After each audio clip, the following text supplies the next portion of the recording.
Ceci est un livre audio autogénéré par Google. Du même auteur. Donnez-moi un Dieu. 1999. Le rassembleur d'étincelles. 2002. Aux éditions du Cosmogone. Je n'irai plus à Cracovie murmurer ton nom, 2005. Aux éditions Aléa. Katakali. Les fils paieront pour les pères. 2009. Aux éditions des Samsara. Tes absents tu nommeras. 2013. Édition L'Harmattan.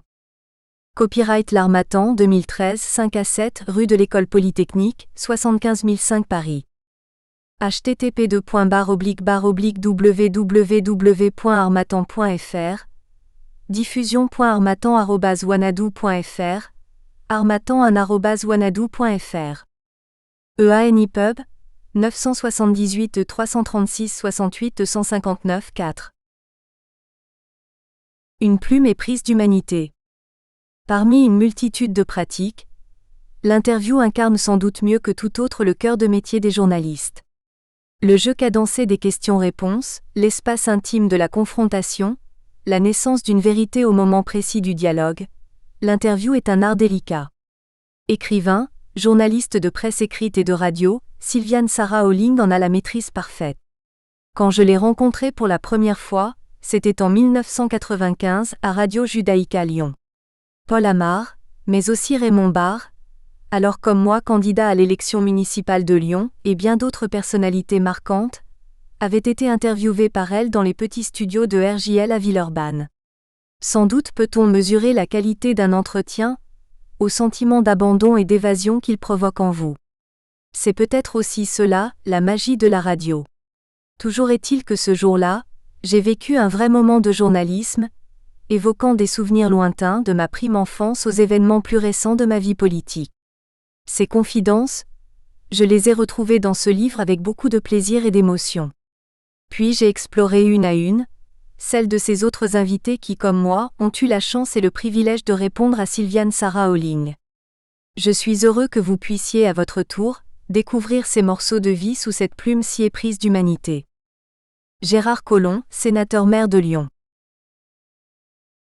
Quelques mots de l'auteur en préambule. Aujourd'hui, et après avoir parcouru le monde en tant que journaliste, la mémoire et le travail ont fait leur œuvre, l'âge et la sagesse ont permis le reste. De cette aventure est née l'écriture qui m'accompagne fidèlement depuis toujours, et joue un rôle essentiel dans ma vie. Elle a été tour à tour, passeport d'évasion puis traductrice de mémoire, mais aussi transmetteur de celle des autres. Et parfois l'histoire évoquée jadis semble devenir archive, puis accent aigu apparaît un jour dans le cours de l'actualité. C'est ce que vous découvrirez dans ces entretiens, des hommes, journalistes, politiques ou artistes, qui se sont exprimés sur des sujets majeurs, tels que la problématique du Proche-Orient, et dont les paroles ont traversé le temps sans s'altérer. Vous croiserez aussi de simples regards, des hoquets de mémoire, des sourires bavards, des regrets masqués. En somme, tout ce qu'une rencontre peut entraîner de souvenirs sans que l'absence de l'un ou de l'autre défigure la parole ou la pensée. C'est la magie de l'interview. On peut la relire d'hier à demain en visualisant avec netteté le visage des protagonistes. Entretien avec Paul Amar, Raymond Barre, Gérard Collomb, André Chouraki, Charles Anderlin, Jean-Jacques Gabu, André Glucksmann, Maître Alain Jakubowicz, Franck Laloux, Gilbert Lariaga, Daniel Meguiche, Dr Jean Wertheimer. Paul Amar. Le journaliste Paul Amar est né en 1950 à Constantine. Il s'installe avec sa famille dans la région lyonnaise en 1961. Il a entamé sa carrière en 1971 à France Inter, au service politique étrangère.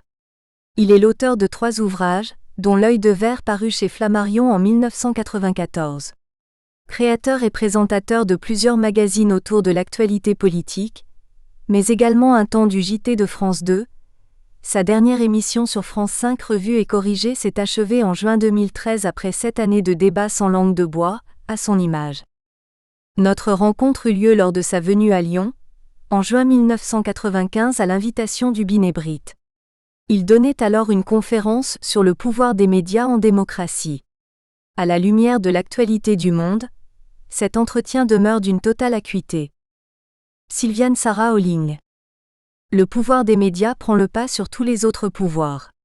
Est-ce à dire qu'il n'existerait aucun contre-pouvoir à lui opposer? Paul Amar. Pour l'instant, le pouvoir médiatique ne dispose effectivement presque d'aucun contre-pouvoir. Pour être tout à fait honnête, je dirais que les journalistes répugnent à l'idée d'avoir un ordre à l'image d'autres professions. De ce point de vue, ils ont raison, car qui pourrait constituer cet ordre?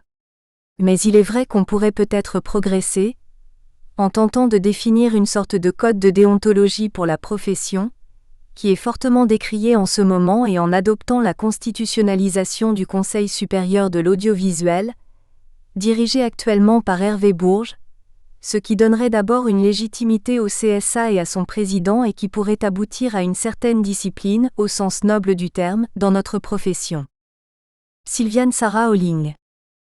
Vous dites que l'image peut avoir des effets pervers.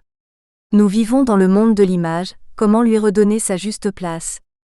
Paul Amar. La culture de l'image devient absolument envahissante. Je ne voudrais pas qu'il y ait de malentendus sur mon propos.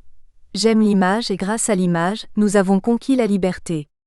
Regardez ce qu'il se passe dans les ex-pays communistes. C'est grâce à l'image que l'on sait ce qu'il s'est passé il y a 50 ans, que les jeunes générations ont découvert l'horreur de la Shoah. Grâce à l'image, nous connaissons la vérité sur ce qui se déroule actuellement en Bosnie ou en Tchétchénie. Il ne faut pas diaboliser l'image, mais il ne faut pas pour autant la magnifier, et c'est vrai que cette culture de l'image parfois peut produire des effets pervers et qu'on peut passer insensiblement sans s'en rendre compte, de l'image vérité à l'image mensonge, comme celle de Timisoara, de l'image réalité à l'image illusion. Il n'y a qu'à voir le traitement de la guerre du Golfe. Donc, je pense que cette culture de l'image est si importante aujourd'hui qu'il faudrait déjà que les hommes et les femmes de télévision acceptent de réfléchir sur cette culture, et acceptent même de se former davantage à une lecture plus pertinente de l'image qu'on diffuse. Sylviane Sarah Olling. En parlant de lecture pertinente, j'aimerais vous poser une question à propos de votre 3e livre, L'œil de verre. Pourquoi dans cet ouvrage avez-vous abordé l'image sur un angle futuriste, et pourquoi n'avoir pas finalement écrit un essai sur l'image, plutôt qu'une fiction? Paul Amar. J'ai proposé une anticipation au lecteur. Le lecteur d'aujourd'hui, qui est aussi un téléspectateur, voit très bien ce qu'il se passe à la télévision. Il n'a pas besoin de moi pour lui ouvrir les yeux et se rendre compte des progrès démocratiques établis grâce à l'image, de ses bienfaits et parfois de ses méfaits. J'ai tenté d'anticiper, d'imaginer les conséquences de cette culture de l'image qui envahit toutes nos sphères aujourd'hui, sur ce qu'il pourrait se passer demain au détour du 3e millénaire. C'est pourquoi je fais appel à toutes les manipulations possibles qui peuvent devenir très sophistiquées, comme les images virtuelles, les images de synthèse créées de toutes pièces. Sylviane Sarah Olling. Pouvons-nous revenir à Lyon, ville qui abrite au sein de l'université Lyon 3 des enseignants ouvertement négationnistes? Quelle image d'après vous serait assez forte pour mettre en lumière le masque de ces révisionnistes? Paul Amar. C'est curieux parce que je viens de Paris. Je suis pourtant très attentif à ces choses-là, et je croyais naïvement que ce débat fumeux sur le révisionnisme avait pris fin. Sylviane Sarah Olling. Ce n'est pas un débat, je suis désolée. C'est véritablement quelque chose de concret, au cœur de l'université Lyon 3. Paul Amar. Donc vous m'apprenez que cela existe encore. Je suis atterrée en vous écoutant, parce que je pensais que Forisson et tous ses adeptes avaient définitivement disparu de la circulation intellectuelle ou historique. Apparemment, ils sont encore là. Je n'en reviens pas moi-même. Sylviane Sarah Olling. C'est assez étonnant. Je vais vous remettre la situation en main. Il y a eu une affaire Notin et Notin a disparu du paysage universitaire lyonnais. D'autres l'ont remplacé. Je parle là de Pierre Vial, un des membres du GRECE, éminemment actif, professeur à Lyon 3 et qui en ce moment se présente, dans le cadre des municipales, devant les électeurs de Villeurbanne. Il est dommage qu'à Paris, vous ne soyez pas au courant. J'ai l'impression que nous, journalistes lyonnais, avons failli quelque part à partir du moment où cela n'est pas sorti des frontières de Lyon. C'est pour cela que je vous parlais de pédagogie de l'image. Y aurait-il d'après vous, grâce à des images fortes, moyen d'éradiquer ce genre de personnage? Paul Amar. C'est compliqué quand il s'agit du révisionnisme et je comprends votre ressentiment, mais au plan national, tout de même, le révisionnisme a fait long feu, franchement. Par contre, on peut considérer que parfois l'image de tel ou tel orateur politique, et vous voyez de qui je veux parler, peut véhiculer une ambition ou une volonté néo-fasciste, et là, de ce point de vue, je trouve qu'il n'y a pas assez de réflexion sur l'image et sur le fait que l'image peut véhiculer un discours idéologique. Nous avons trop tendance à croire que seul le mot véhicule le discours, ou le comportement idéologique. L'image elle-même peut le véhiculer. Sylviane Sarah Holling. On dit que les médias détiennent un pouvoir réel en démocratie. Pensez-vous que ce pouvoir puisse influer sur les grandes puissances? En clair, pensez-vous que les médias puissent jouer un rôle, et lequel, sur l'issue des grands conflits par exemple en Bosnie? Exemple entre tant d'autres. Paul Amar. Nous sommes à propos de la Bosnie, dans une situation très paradoxale. C'est grâce à l'image, et notamment celle des camps de concentration et du comportement des Serbes que la communauté internationale est intervenue. Donc, de ce point de vue, l'image a constitué un progrès. Elle a permis au monde d'être informé de ce qu'il se passait en Bosnie, et c'est pour cela que j'ai parlé de paradoxe. C'est à cause de l'image que cette même communauté internationale se montre à ce point impuissante.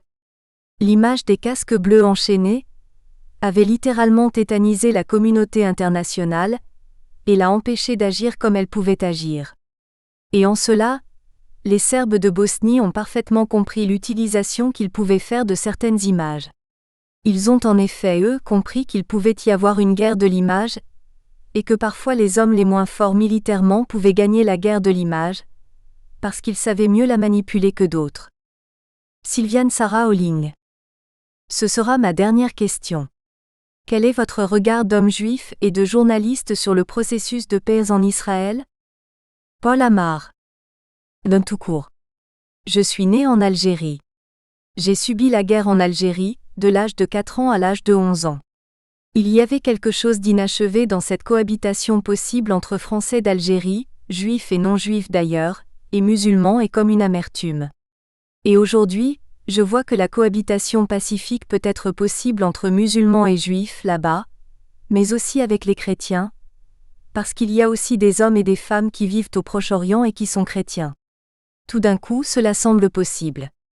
Alors je sais bien que c'est le fait des hommes qui ont réussi ce prodige, mais il y a quelque chose de miraculeux et comme c'est la terre des miracles, je veux croire en sa durée, j'allais dire en son éternité. Raymond Barre. Raymond Barre est né le 12 avril 1924 à Saint-Denis, Réunion. De 1959 à 1962, Raymond Barre est directeur de cabinet de Jean-Marcel Jeanneney, ministre de l'Industrie. En 1967, il est nommé par le général de Gaulle vice-président de la Commission européenne, responsable des affaires économiques et financières, poste qu'il occupera jusqu'en 1972. En janvier 1976, il est nommé ministre du Commerce extérieur, puis devient en août suivant Premier ministre de Valéry Giscard d'Estaing après la démission du gouvernement de Jacques Chirac. Il fut Premier ministre de 1976 à 1981. En 1995, il brigue la candidature à la mairie de Lyon et l'obtient jusqu'en 2001. Raymond Barre a œuvré tout au long de son mandat pour donner à Lyon une stature de métropole européenne. Il se retire de la vie politique en juin 2002 et décède le 25 août 2007. Cette interview me fut accordée dans le cadre des élections municipales de Lyon, en juin 1995. Sylviane Sarah Holling. Monsieur Raymond Barre, vous vous présentez au suffrage des Lyonnais. Quels sont les grands thèmes de votre programme municipal? Raymond Barre. D'abord, améliorer la condition de vie des Lyonnais. Beaucoup de choses ont été faites par la municipalité sortante, et je me refuse à critiquer l'action qui a été menée. J'ai dit que dans ce domaine, nous rechercherions le progrès dans la continuité. Notre équipe a des ambitions pour Lyon. Nous souhaitons que cette ville devienne une eurocité puissante sur le plan européen et sur le plan international. Sylviane Sarah Olling. Quelle est l'originalité de votre programme, par rapport à celui des autres candidats? Raymond Barre. Ce n'est pas à moi de dire quelle est l'originalité de notre programme. Je pense que l'objectif que nous poursuivons est un objectif de clarté, de transparence, pour que l'ambition que nous avons pour Lyon puisse se réaliser avec le concours de tous les Lyonnais. Je mets beaucoup l'accent sur la concertation et le dialogue, car il me semble que dans une ville aussi importante, aussi complexe que l'Est-Lyon, avec ses 9 arrondissements, il y a des problèmes communs qui peuvent être traités, mais il y a aussi des problèmes spécifiques à chaque arrondissement. Sylviane Sarah Olling. Que répondez-vous à ceux qui disent que vous connaissez mal les dossiers de cette ville? Raymond Barre. Il y a 17 ans que je m'en occupe. Et je rajouterai ceci. Si l'on est venu me demander de prendre la tête de cette liste de large union, c'est que l'on pensait que je n'étais pas totalement ignorant de ce qui se passe à Lyon. Je crois avoir contribué dans une certaine mesure, depuis 1977, à l'évolution des difficultés à Lyon. Sylviane Sarah Olling. Vous dites effectivement que vous avez été sollicité pour briguer la mairie de Lyon. Si l'on n'était pas venu vous chercher, vous ne vous seriez pas présenté devant l'électorat lyonnais? Raymond Barre. Non, madame. Je vous réponds très franchement, je n'ai jamais eu la mairie de Lyon dans mes plans. Depuis 17 ans, j'ai soutenu les différentes municipalités, celle de Francisque Colomb, celle de Michel Noir. J'ai essayé d'apporter mon concours quand il me le demandait parce que je m'étais consacré aux affaires de ma circonscription. Dans des circonstances sur lesquelles je n'insiste pas, ce sont des circonstances un peu douloureuses, on m'a demandé de prendre la tête d'une liste d'union. J'ai pensé que je ne pouvais pas me dérober. Et je dis que celui qui est candidat aujourd'hui à la mairie de Lyon est certainement le plus désintéressé des candidats. Je n'ai aucun intérêt personnel à cela. Je le fais parce que j'ai grande confiance dans l'avenir de Lyon, et si les Lyonnais estiment que je peux apporter ma contribution à la réalisation de ces projets, faisant de Lyon la grande eurocité dont la France a besoin, c'est mon devoir de le faire. Sylviane Sarah Olling. Nous allons parler d'un autre thème fort. Dans le Rhône, le Front National a obtenu des scores impressionnants et je souhaiterais que vous m'expliquiez comment vous allez gérer cet électorat au second tour. Même si vous évitez tout contact avec la hiérarchie du Front National, c'est évident. Raymond Barre. C'est évident en effet, madame. Mais je crois qu'il faut être très clair vis-à-vis de l'électorat, et qu'il ne faut pas... Nous espérons que vous avez apprécié cet aperçu. Pour continuer à écouter ce livre audio sur Google Play Livres, utilisez le lien dans la description de la vidéo.